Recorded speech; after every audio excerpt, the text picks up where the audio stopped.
Valère, quand vous êtes parti en Haïti, quelle trace de l'humain vous avez trouvé là-bas? Parce que vous dites dans un entretien que dans votre écriture, la trace est une question importante et la trace de l'humain, quelque chose qui vous tient à cœur. Est-ce qu'il y a une trace particulière en Haïti? Non, le mot trace, ça ne me va pas trop. Je serais plutôt à la recherche du geste. Aussi le geste de la parole et dans le fond que tout est onde, circulation, jeu de force, dynamique, et dans le fond l'idée de geste aussi, que la parole est un geste. Et le premier contact avec les acteurs, j'étais saisi de la façon dont ils étaient en contact avec le texte profond, c'est-à-dire avec le texte vivant tout de suite, avec l'âme du texte et pas sa surface. Et ça vient peut-être aussi d'une sorte de mode qui est en France des lectures recto-tonaux, où on attend que le metteur en scène ait un point de vue, tandis que là, ils allaient tout de suite chercher la vie dans les phrases, et je trouvais qu'ils avaient un contact extraordinaire avec notre langue commune. Et cette langue commune, You, oui. Tu l'as reconnue comme tienne tout de suite, ou ça prend du temps quand même? Bon, ça ne prend pas du temps, on dirait une sorte de l'électricité qui agit en nous à première vue. Parce que moi j'étais à l'école, mais je faisais beaucoup d'efforts pour m'exprimer. Parfois c'est avec des coups de fouet, des symboles, tout cela. Moi ça me déteste parce que j'ai maman, j'ai papa, maman qui parlent que la langue créole. J'ai pas cette culture de la langue française, mais à force de lire, on devient un petit peu, mais en submergeant le texte de M. Valère. Et puis comme ça a donné beaucoup plus de vie, ça a donné beaucoup plus d'élasticité, ça a donné aussi une sorte de mouvement, pour aller sillonner, chercher toutes les rebords de la chose, quoi. Et le travail après, sur la scène, une fois la lecture passée, dans quelle couche de la langue on plonge? Bon, pour ainsi dire, toujours avec l'aide d'un metteur en scène qui vous dirige. Là, on comprend aussi mieux, quoi, la direction de l'acteur par le metteur en scène. Ça évolue à chaque instant et on comprend beaucoup mieux le texte. Si tu veux, oui, en Haïti, on n'avait pas de lieu pour répéter. On répétait sur une terrasse, on avait poussé 2 bancs, etc. Et je disais aux acteurs, on n'a pas encore ce personnage extraordinaire qui est l'espace, le croisement du langage avec l'espace. On n'avait que le texte et les acteurs, mais il manquait le texte dans l'espace. Ouais, le texte dans l'espace qui apparaît enfin comme une force. Parce que le texte dans l'espace, on ne peut l'avoir que dans un théâtre occidental fermé. Sur une terrasse en Haïti, il y a de l'espace. Non, c'était un espace où on avait poussé des meubles pour... Non, tu sais, un espace, c'est d'abord un endroit où il y a un peu de vide. S'il n'y a pas de vide, il n'y a pas d'attraction. S'il n'y a pas d'attraction, il n'y a pas de dynamique. Mais j'ai toujours j'ai constaté, si tu veux, qu'il y avait 4 états du texte. Quand tu écris un texte pour le théâtre. Le premier état, c'est lorsque le texte est uniquement dans ta tête. Tu es le seul à le connaître, il est dans ta tête. Et puis il y a une première révélation, c'est la première lecture avec les acteurs.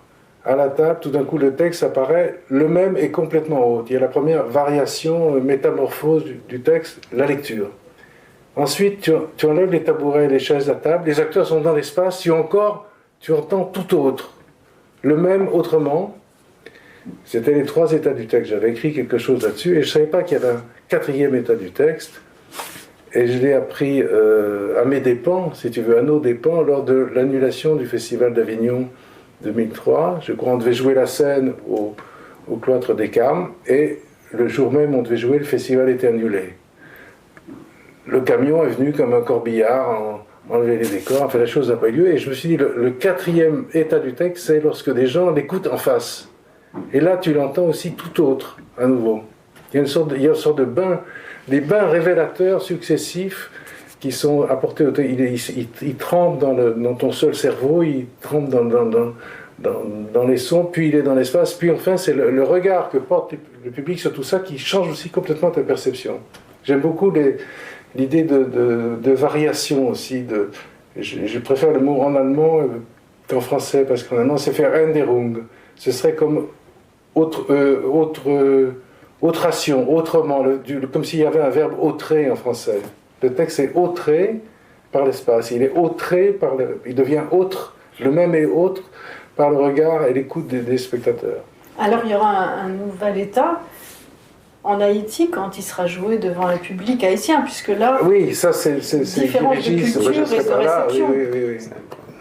Mais aussi, tu veux aller le théâtre comme lieu de la linguistique à vif, le lieu où reprendre conscience que le langage est un fluide dans l'espace, que le langage est une matérialité qui heurte une personne puis une autre, une personne à travers une autre, qui heurte les murs, rebondit, etc. Je me représente toujours une salle de théâtre comme une salle de squash. Si tu veux, où les balles rebondissent sur les murs, une sorte de balistique du langage, nous refaisons l'expérience de la matérialité, de la balistique et de la force extraordinaire du langage qui est peut-être la principale force autour de nous. Et comment tu imagines, Youyou, la réception à Haïti de ce spectacle quand il va partir en décembre, en novembre? C'est beaucoup plus éclatant, pour ainsi dire. Parce que ici, les gens, ils sont vraiment sensibles de leur écoute, sensibles dans leur choix, ils sont vraiment sensibles. Ils ne sont pas comme nous, avec nous sommes un peuple toujours en effervescence, je ne sais pas si c'est le soleil, toujours en effervescence, il y a le marché, il y a les voitures, tout se coïncide, quoi. Il y a toujours le bruit, quoi. Le bruit, tu vois, ça ne s'arrête plus. C'est-à-dire, quand il y a un spectacle, quoi, les gens, ils ont habitué, quoi. Ils ont des comédiens qu'ils ont appréciés. Il y en a qui viennent, bah, c'est pas pour voir le texte en général, mais c'est pour voir un comédien sur scène.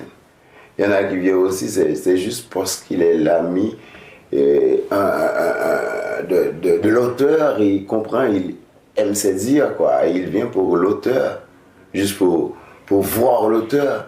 Alors, tous viennent pour il y a toute une sorte de différenciation, une sorte de pluralité d'hommes et de femmes. Et chacun vient ramasser son affaire. Et comme si on vient au marché, on achète une pomme, l'autre voulait une patate, l'autre voulait du riz, tu vois. C'est-à-dire qu'il y a toujours ça. Il y a cette chaleur-là. Je crois que ça va encore plus surchauffer. Parce que moi, j'ai des amis. Alors, qui m'apprécie, et chaque comédien a aussi des amis sur la scène, quoi. Quand il disait que « Oh, Youyou va jouer ce soir », même si les gens qui n'aillent jamais voir une pièce pour la première fois, mais tandis qu'il connaît Youyou pour la première fois, ou du moins s'il a l'habitude de parler à Youyou, mais pas sur la scène, il voudrait voir Youyou, même s'il ne comprenait pas ce qu'est le théâtre. Il voudrait voir comment Youyou allait exercer son art. Ouais, c'est dire sur la scène. Et ils ont fait des critiques tout à fait drôles, quoi. Quand ils viennent voir, même s'ils n'ont pas la possibilité, la capacité d'expliquer tout, quoi.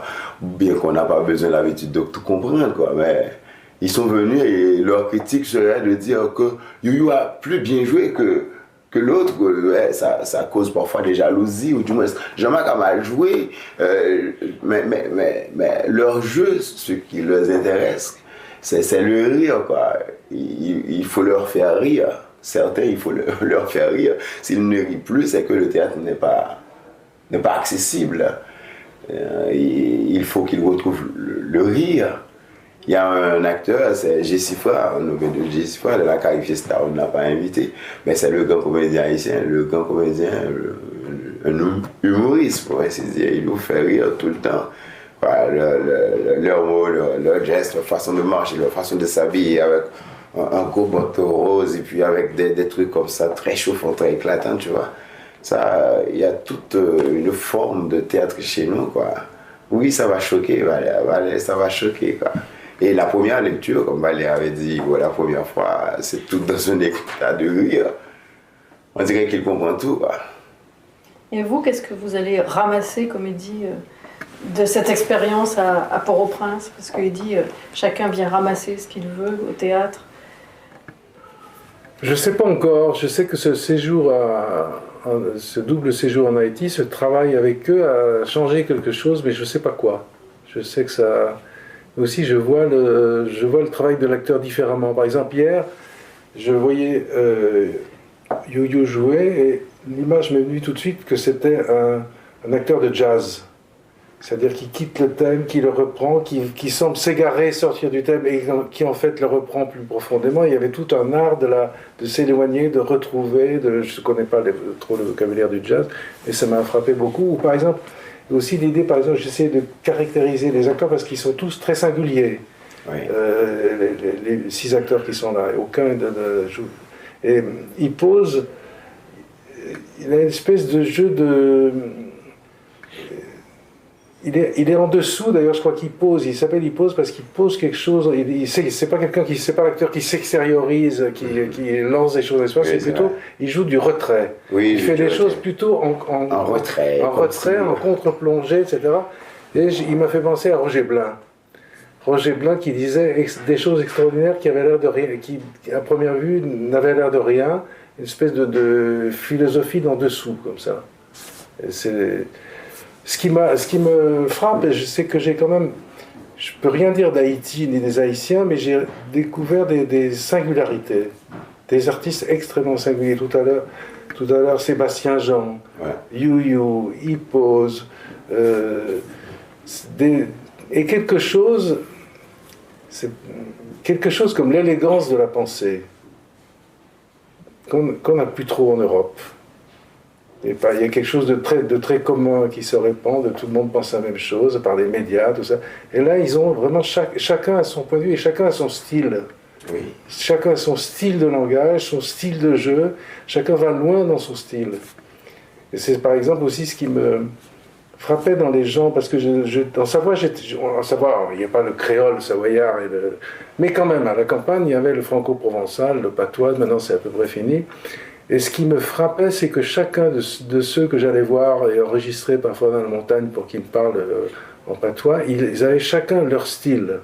Comme il y a Montaigne, Bossuet, La Fontaine, et chacun avait son juron, chacun avait sa forme de phrase. Je me souviens de quelqu'un un berger de Trécou, là, dans mon alpage, qui s'est pendu et qui, toutes les 4 phrases, disait « Ah, fléau !» Fléau, c'est un juron extraordinaire, fléau, comme ça. Des choses comme ça, chacun avait un rapport très fort à la langue, et surtout, je ne sais pas ce qu'il est, que c'était pas jouer le patois contre le français, que ces gens qui parlaient patois parlaient aussi un français extraordinairement pur, aussi grâce aux fables de La Fontaine qu'ils apprenaient à l'école, et puis aussi, c'est pas l'un contre l'autre, on connaît, c'est les deux langues s'enrichissent. Je crois qu'il y a un texte de Nodier, où il dit que rien n'est plus précieux à un écrivain que de connaître une langue populaire aussi. Donc pour un acteur, peut-être connaître le créole pour jouer en français, et comme pour un écrivain français, de connaître un peu le patois, ou l'italien, ou les langues sœurs. Il faut connaître plusieurs langues un peu quand même, pour qu'il y ait du relief,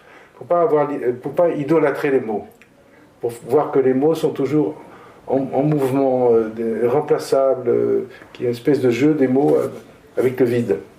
Pas parce qu'on a une tendance quand même fondamentale à être des animaux idolâtres. Écoutez, on va s'arrêter là, mais on pourrait continuer longtemps parce que c'est vraiment passionnant. Ce qu'il dit là est vraiment beau, hein, quoi. Oui.